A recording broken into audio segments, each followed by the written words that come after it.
देखते आंखों सुनते कानों को उमरवान का सलाम। Good morning, good afternoon, good evening, जो भी जिस टाइम हमारी वीडियो देगा सबको एक बार फिर से हमारे चैनल पर, हमारे वीडियो पर, हमारे व्लॉग पर खुश आमदीद।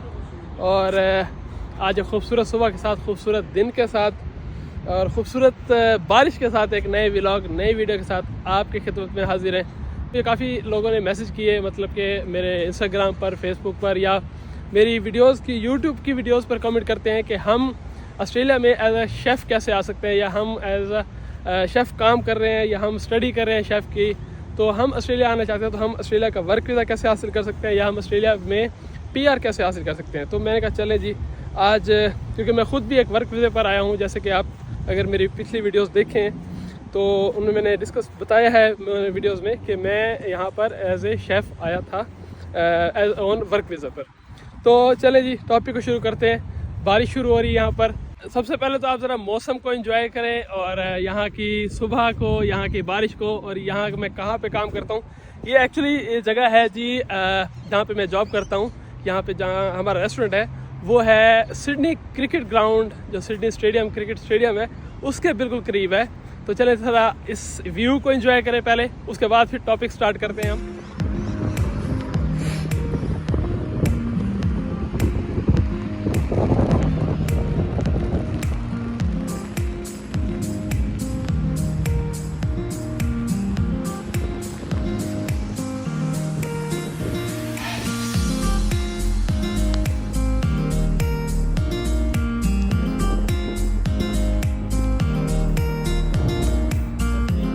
इमिग्रेशन है, शेफ़ की कैटेगरी है, उसको वीज़ा कैसे अप्लाई करना है, या उसका वर्क वीज़ा कैसे अप्लाई करना है, या उसका PR उसमें कैसे लेनी है, माइग्रेट कैसे होना है as a chef, as a cook Australia में, तो उसकी इन्फॉर्मेशन मैं देता हूँ। चलें जिस स्टेप बाय स्टेप मैं आपको सारी चीज़ें समझा देता हूँ।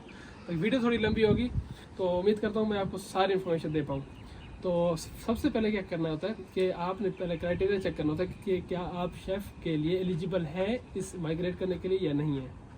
तो जी एलिजिबिलिटी क्राइटेरिया चेक करने के लिए सबसे पहले क्या करना होता है, आपने ये चेक करना होता है कि क्या आप एज ए शेफ़ या कुक ऑस्ट्रेलिया में आ सकते हैं, नहीं आ सकते। इसके लिए सिस्टम जो मैं आपको बता रहा हूँ, ऑस्ट्रेलिया में आने के लिए, एज ए शेफ़ आने के लिए आपके पास दो ऑप्शन होते हैं। नंबर 1 होता है एम्प्लॉयर स्पॉन्सर्ड वीज़ा, जो कि वर्क वीज़ा होता है, और PR भी होता है डायरेक्ट, ठीक है। दूसरा क्या होता है, जनरल स्किल्ड माइग्रेशन। तो एम्प्लॉयर स्पॉन्सर्ड जो होता है वो होता है 482 वर्क वीज़ा, सब क्लास कहते हैं उसको। तो वो आपको वर्क वीज़ा देते हैं 2 साल के लिए या 4 साल के लिए, डिपेंड ऑन योर एक्सपीरियंस, ठीक है। अगर आपको कुक का एक्सपीरियंस दे रहे हैं या कुक का जॉब हायर कर रहे हैं, एम्प्लॉयर हायर कर रहे हैं कुक के लिए, तो आपको 2 साल का वर्क वीज़ा मिलेगा, जिसकी इन्फॉर्मेशन टोटली 482 वीज़े की मैं पिछली वीडियो में दे चुका हूँ, जो मैंने लास्ट वीक में अपलोड की थी 482 के हवाले से, एम्प्लॉयर स्पॉन्सर्ड वीज़ा सब क्लास के हवाले से। तो उसकी अगर वीडियो आपने नहीं देखी तो वो भी आप मेरी प्रोफाइल में जाके, मेरे चैनल पर जाकर देख सकते हैं, या मैं उसका लिंक भी यहाँ पर डिस्क्रिप्शन में डाल दूंगा, आप उसको क्लिक करके भी। दूसरी कैटेगरी जो है वो जनरल स्किल्ड माइग्रेशन है। जनरल स्किल्ड माइग्रेशन में आता है जी आपकी सब क्लास, 3 तरह की सब क्लास है, जैसे 189, 190 एंड 491। तो आज हम डिस्कस करेंगे totally about general skilled migration, क्योंकि समटाइम क्या होता है कि अगर आप जॉब अप्लाई करते हो या आपको 482 वीज़ा नहीं मिलता, ठीक है, तो आप एम्प्लॉयर नहीं ढूंढ पाते, आपको जहाँ पे कोई हायर नहीं करता, जॉब नहीं मिलती, अगर आपको 482 वीज़ा नहीं मिलता, तो फिर आपके पास ऑप्शन क्या होता है। तो आज मैं उस चीज़ की इन्फॉर्मेशन आपको देना चाह रहा हूँ। तो हमने डिस्कस करना है only on general skilled migration, जो कि 189, 190 और 491 है। तो ये जो सिस्टम होता है जनरल स्किल्ड माइग्रेशन, ये काम करता है जी पॉइंट बेस्ड सिस्टम पर। पॉइंट कितने होने चाहिए, मिनिमम पॉइंट, इसका क्राइटेरिया क्या होता है जी, आपने 65 पॉइंट इकट्ठे करने हैं। आपकी प्रोफाइल होनी चाहिए 65 पॉइंट की। प्रोफाइल किन बेस पर बनती है, एज, एजुकेशन, क्वालिफिकेशन, एक्सपीरियंस आपकी फील्ड का, और इंग्लिश प्रोफिशेंसी, और उसके बाद फिर अगर आपने स्टडी इन ऑस्ट्रेलिया किया है, वर्क इन आपने वर्क एक्सपीरियंस इन ऑस्ट्रेलिया या आउटसाइड ऑस्ट्रेलिया है, मैरिड है, अनमैरिड है, स्पाउस है, स्पाउस की स्किल असेसमेंट है, तो ये सारी चीज़ें इकट्ठी करके तो इसके 65 पॉइंट मिनिमम होते हैं आपको अप्लाई करने के लिए। तो सबसे पहले मैं आपको ये बताता हूँ कि आपने क्या क्या स्टेप बाय स्टेप क्या करना है। सबसे पहले क्या करना है जी, आपने चेक करना है जी कि आपने पहले करनी है स्किल असेसमेंट, ठीक है। ऑस्ट्रेलिया में आने के लिए, ऑस्ट्रेलिया में क्या, अगर आप किसी भी वीज़े पर आ रहे हैं या किसी भी कैटेगरी में वीज़े पर आ रहे हैं अपार्ट फ्रॉम स्टूडेंट वीज़ा, तो आपको स्किल असेसमेंट कराना, अगर आप माइग्रेशन लेना चाह रहे हैं तो ऑस्ट्रेलिया में स्किल असेसमेंट कराना बहुत ज़रूरी होता है, लाजमी होता है। तो पहले आपने करनी है स्किल असेसमेंट। स्किल असेसमेंट का प्रोसेस जो है वो मैं अपनी नेक्स्ट वीडियो में बता दूंगा। पूरा एक प्रोसेस है, उसमें के लिए क्या क्या डॉक्यूमेंट्स रिक्वायर्ड होते हैं, उसके लिए क्या क्या आपको उसके क्या क्या सवाल पूछते हैं, या इंटरव्यू होता है, टेस्ट होता है, ये जॉब कुछ भी चाहिए होता है, उसके लिए सारी एक इन्फॉर्मेशन वो मैं अपनी नेक्स्ट आने वाली वीडियो में आपको बता दूंगा। तो आपसे सबसे पहले करानी है स्किल असेसमेंट, ठीक है जी। स्किल असेसमेंट कराने के बाद फिर आपने दूसरा स्टेप होता है जी इंग्लिश लैंग्वेज करनी है। मतलब कि आपने आयल्स देना है, अगर आप आयल्स दे रहे हैं तो मिनिमम आपके 6 ईच बैंड होने चाहिए, ठीक है। और अगर आप पीटी दे रहे हैं तो पीटी में आपके होने चाहिए 50 ईच। आयल्स में 6 ईच और पीटी में 50 ईच बैंड होने चाहिए, 50 ईच स्कोर होना चाहिए इस आपको अप्लाई करने के लिए, ठीक है। स्किल असेसमेंट करा ली पहला स्टेप। दूसरा स्टेप आपने कर लिया जी आयल्स कर लिया या पीटी कर लिया। तीसरा स्टेप क्या करना होता है, फिर आपने चेक करना होता है ऑनलाइन इमिग्रेशन की वेबसाइट पर अपनी प्रोफाइल बनानी है, या प्रोफाइल बनने से पहले भी आप ये चेक कर सकते हैं कि क्या आप 65 पॉइंट आपके कलेक्ट हो रहे हैं या नहीं हो रहे। यहाँ पर मैं आपको अपने इमिग्रेशन की वेबसाइट्स के थ्रू ही पॉइंट सिस्टम दिखा सकता हूँ, ये दिखा देता हूँ कि कैसे आपने पॉइंट चेक करने हैं। तो जी यहाँ पर मैंने अब आपको जैसे कहा कि मैं अब आपको इमिग्रेशन की वेबसाइट से समझाता हूँ। पॉइंट कैलकुलेटर सिस्टम मैंने यहाँ पर खोल लिया, ये ऑफिशियल वेबसाइट है जो गवर्नमेंट की है। तो यहाँ पर पॉइंट कैलकुलेटर सिस्टम मैंने जो खोला, वेबसाइट खोली है, वहाँ पर डिफरेंट वीज़ा सब क्लास आ गई हैं, जैसे कि बिजनेस वीज़ा है, स्किल्ड इंडिपेंडेंट 189 है, स्किल्ड नॉमिनेटेड 190 है, 489 है या 4N10 है। तो मैं यहाँ पर एक सब क्लास अभी चूज़ करूँगा, जो कि सब क्लास मैंने चूज़ कर लिया जी 190, ठीक है। तो सब क्लास 190 मैंने चूज़ किया, तो आ गया स्किल्ड नॉमिनेटेड वीज़ा सब क्लास 190।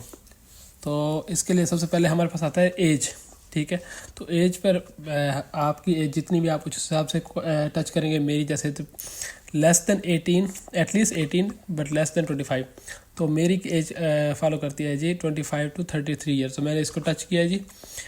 और नेक्स्ट स्टेप आ जाता है इंग्लिश लैंग्वेज रिक्वायरमेंट होता है। इंग्लिश लैंग्वेज मेरी है जी प्रोफिशंस इंग्लिश, इसमें के 7 ईच बैंड इन आइल्स।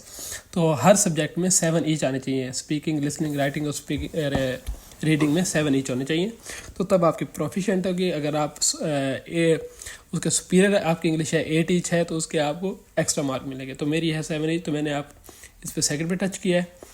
तो नेक्स्ट आ जाता है skill employment experience outside Australia. तो यहाँ पर मुझे 8 साल से ज़्यादा, 8 साल या 8 साल से ज़्यादा का एक्सपीरियंस है। आपको जितना एक्सपीरियंस है आप उस पर टच करके चेक कर सकते हैं। तो मैंने 8 साल को टच किया है।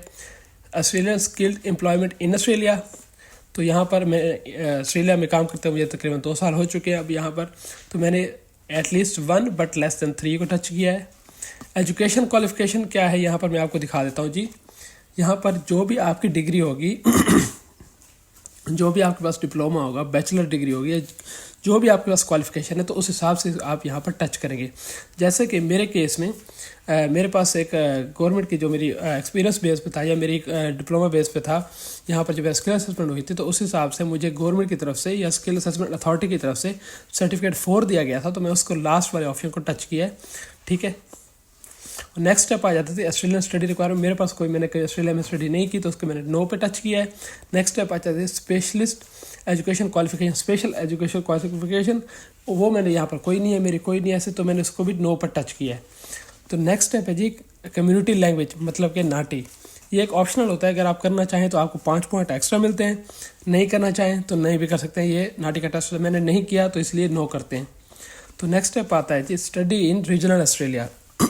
तो हमने कोई स्टडी यहाँ पर की नहीं है, तो इसलिए भी हमारे यहाँ पर भी नो। नेक्स्ट स्टेप आ जाता है जी पार्टनर स्किल्स। तो पार्टनर के स्किल्स पर आपके डिपेंड करता है जी। मेरी पार्टनर ने, मेरी वाइफ ने इंग्लिश लैंग्वेज का टेस्ट दिया हुआ है, तो उनके भी 7 ईच बैंड आ चुके हैं। तो यहाँ पर मैंने इसलिए इसको प्रोफिशिएंट इंग्लिश को टच किया है, कॉम्पिटेंट इंग्लिश को टच किया है। तो अगर आप सिंगल है तो आप नीचे वाला ऑप्शन, थर्ड ऑप्शन सिंगल का टच करेंगे, उसका भी पॉइंट मिलेंगे। अगर आपके पार्टनर स्किल क्राइटेरिया को मीट करते हैं तो उसके एक्स्ट्रा पॉइंट मिलेंगे। तो हमारे केस में मिडल वाला ऑप्शन सूटेबल है, तो हमने इसको टच किया जी। नेक्स्ट स्टेप आ जाता है प्रोफेशनल ईयर इन ऑस्ट्रेलिया। तो हमने कोई यहाँ पर ये होता है कि स्टडी के बाद आपने 1 साल गुजारा हो, तो वो जॉब रेडी प्रोग्राम जैसे होता है, तो हमने ऐसा कोई नहीं किया, तो इस पर भी मैं नो किया है। तो नॉमिनेशन मतलब कि स्टेट 190 है जो है वो स्टेट स्पॉन्सरशिप वीज़ा होता है। तो स्टेट की तरफ से अभी तक हमें कोई इन्विटेशन नहीं आया, तो उस हिसाब से यहाँ पर मैंने नो किया हुआ है।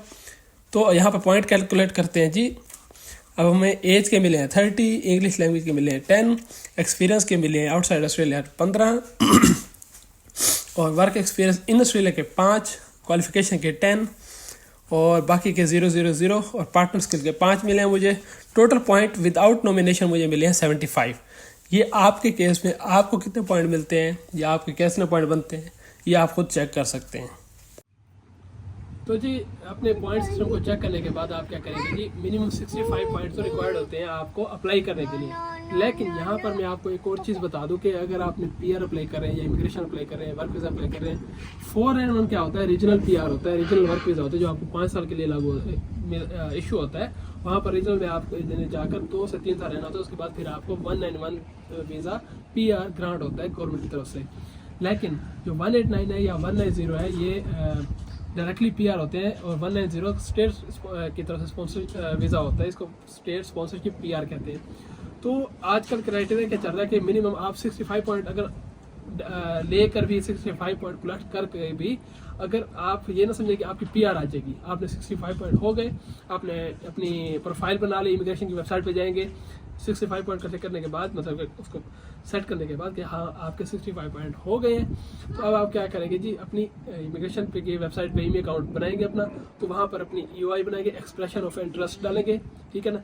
एक्सप्रेशन ऑफ इंटरेस्ट डालने का मतलब है ये नहीं होता कि आपकी पीआर आ जाएगी नेक्स्ट डे पे या आपकी वर्क वीज़ा ग्रांट हो जाएगा, 4N1 ग्रांट हो जाएगा नेक्स्ट डे पे, नहीं। तो इसका क्राइटेरिया क्या होता है कि राउंड होते हैं, ठीक है। तो राउंड होने के साथ साथ राउंड होने के बाद मतलब कि राउंड हो सकता है आपके अगर 65 पॉइंट है या 70 पॉइंट बने हैं तो आपने वेट करना है नेक्स्ट राउंड का। नेक्स्ट राउंड 1 महीने बाद भी हो सकता है, 10 दिन बाद भी हो सकता है, 2 महीने बाद भी हो सकता है, 6 महीने बाद भी हो सकता है। तो उसमें आपने वेट करना था कि आपके जो पॉइंट पे आपको इनविटेशन आएगा। तो इनविटेशन किस बेस पे आता है, वो इस पॉइंट सिस्टम के बेस पे आता है। तो आजकल का क्राइटेरिया क्या चल रहा है, जो लास्ट राउंड हुआ था वो अराउंड शेफ को या कुक को पॉइंट मिले थे 85 पॉइंट पे उनको इन्विटेशन आए थे। तो अब आप ये सोचें कि आपने मिनिमम 65 पॉइंट इकट्ठे नहीं करने हैं, आपको अच्छे पॉइंट बढ़ाने का सिस्टम मैं आपको बताता हूँ। जैसे पॉइंट बढ़ाने आपने इंग्लिश लैंग्वेज अच्छी करनी पड़ेगी, उसके पॉइंट होते हैं 6 ईच बैंड लेने पर आपको 0 पॉइंट मिलेंगे। एक मैं एग्जांपल दे रहा हूँ आपको कि आपने पॉइंट कैसे इकट्ठे करने या पॉइंट कैसे बढ़ाने हैं। 6 ईच लेंगे, ठीक है, उसका क्राइटेरिया क्या है, मिनिमम 6 ईच होने चाहिए, लेकिन उसके पॉइंट कुछ नहीं मिलेंगे आपको, 6-0 पे मिलेंगे, ठीक है। 7 ईच लेंगे बैंड तो उसके 10 पॉइंट है, 8 ईच लेंगे तो उसके 20 पॉइंट। आपके प्रोफेशन में आपके पास अगर बैचलर डिग्री है तो आपको वो 20 पॉइंट देगा एक्स्ट्रा। तो इस तरह से स्कोर हाई होते हैं। तो जी तो फर्ज करें कि आपके हो गए 80-85 पॉइंट हो गए, नेक्स्ट राउंड हुआ है और आपका नाम आ गया है, आपको इन्विटेशन आ गया, ईमेल आ गया कि you got invitation from the state, और या आपको जिस भी स्टेट 4N वीज़ा अप्लाई कर रहे हैं या 190 कर रहे हैं, 190 कर रहे हैं या 189 कर रहे हैं, तो आपको ईमेल आ जाएगी कि आपको इन्विटेशन आ गया है, ठीक है जी। अब आपने अप्लाई करना है, या इन्विटेशन आने के बाद नेक्स्ट क्राइटेरिया क्या होता है कि आपने अपने सारे डॉक्यूमेंट जो आपने एक्सप्रेशन ऑफ इंटरेस्ट EOI डालने के वक्त जो उनको बताया होता है कि मेरी एज इतनी है, मैंने एजुकेशन इतनी की है, मेरे एक्सपीरियंस इतना है मेरे पास, मेरी क्वालिफिकेशन इतनी है, तो सारे के सारे जो डॉक्यूमेंट्स होते हैं वो आपने अपलोड करने होते हैं आफ्टर द इन्विटेशन। गवर्नमेंट को भेजना होता है कि ये मेरा प्रूफ है, प्रूफ देना होता है। इसमें कि आप वो आपसे प्रूफ मांग रहे हैं कि अब हमें प्रूफ दें जो आपने EOI डाली है, तो उसका हमें प्रूफ दें कि क्या आपके वाकई ही आपके इतने एक्सपीरियंस है, डॉक्यूमेंट्स इतने रिलेटिव हैं, आपका IELTS इतना आया था, तो उस हिसाब से सारे डॉक्यूमेंट्स अपलोड करने के बाद नेक्स्ट स्टेप आपने क्या करना है जी, अब आपने करना है वेट, ठीक है। उसके बाद वो इन्विटेशन होगा, डॉक्यूमेंट्स अपलोड कर दिए, वीज़ा आपने अप्लाई कर दिया, ठीक है।